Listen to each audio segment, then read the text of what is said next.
মূর্খ মানব, পাশায় একটা বাড়ি দিতে পারিস? কি করে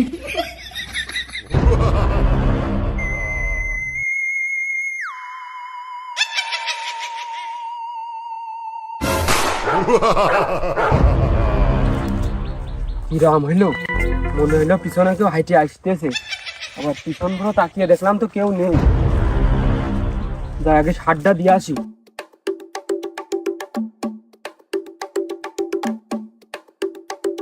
হয়তো তো আবার পিসাব চেপে গেল, পিসাবটা ফিরেই যায়। এই ডাক দুপুর বেলা আমার সারটা দিতে আসাই ভুল হয়েছে, না আসাই ভালো ছিল। কি করে আশপাশে তো কেউ নেই, তাহলে আমার কিটা লাথি মারলো, লাথি মারলো নাকি মনের ভুল? এই